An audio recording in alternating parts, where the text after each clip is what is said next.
Bonjour à toutes et à tous, c'est Paldam pour vous présenter aujourd'hui un petit segment en sucette, encore une fois, sur le thème de la cèpe influencée par le microbiote intestinal. Oui, je suis obsédé par la cèpe, par la sclérose en plaques.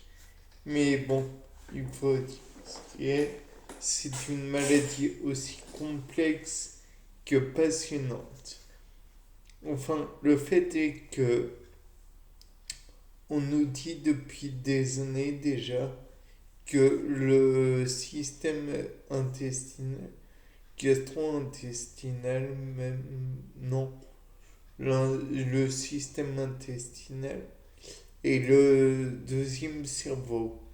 On peut dire que le système nerveux entérique est le deuxième cerveau. Donc, si c'est le deuxième cerveau, on peut envisager peut-être que comment dire, en le modifiant un peu, alors la sclérose en plaques pourrait être améliorée. Ou peut-être que en modifiant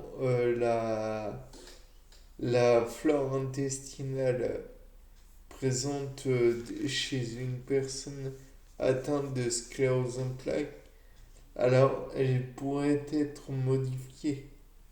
Et donc, par la même occasion, si elle est modifiée, alors la façon de ressentir la maladie et tous les problèmes qui vont avec seront modifiés. Pour cela, on va me dire, oui, mais dans ce cas, comment est-ce qu'on peut faire pour modifier un microbiote intestinal? Alors, le principe de greffe de matière fécale paraît tout à fait opportun, bien que peu ragoûtant. En effet, cela consiste globalement à insuffler des selles de personnes tout à fait valables, enfin les selles d'une personne bien portante pour que celle-ci, pour que la recevuse puisse être soignée. Bon, le problème dans l'histoire, c'est que pour que cela soit envisageable, à mon avis, c'est qu'il faudrait que tout l'intestin soit entre guillemets récuré, dépourvu de bactéries.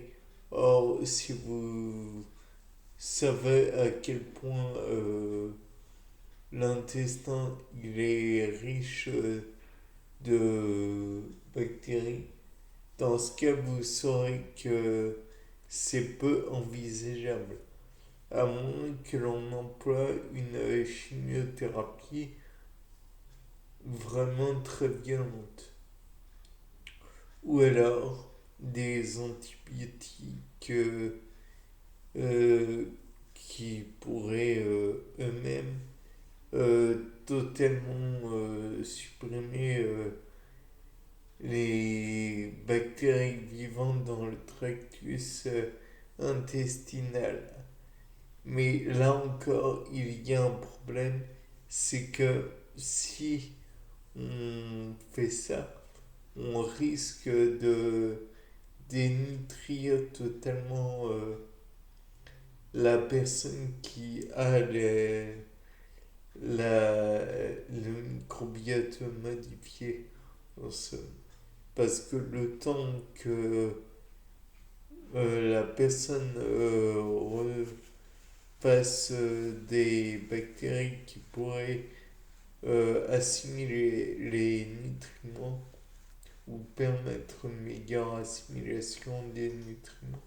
Alors, dans ce cas, je pense que cette personne va souffrir de carence et donc avoir des problèmes autres. Par exemple, il serait envisageable que ces personnes aient des carences en vitamines essentielles du genre la vitamine C. Et donc, il serait pas étonnant que la personne ait un scorbut ou des choses comme ça. Ce qu'il faudrait, c'est en même temps le supplémenter en matière de vitamines et oligo-éléments pour qu'il ne puisse pas totalement être dénutri. Sinon, il y a la possibilité que la personne se passe de manger durant un certain temps pour avoir l'intestin totalement dépourvu de matière fécale. Bien sûr, tout cela n'est envisageable que si on peut faire en sorte que ce microbiote intestinal agisse correctement.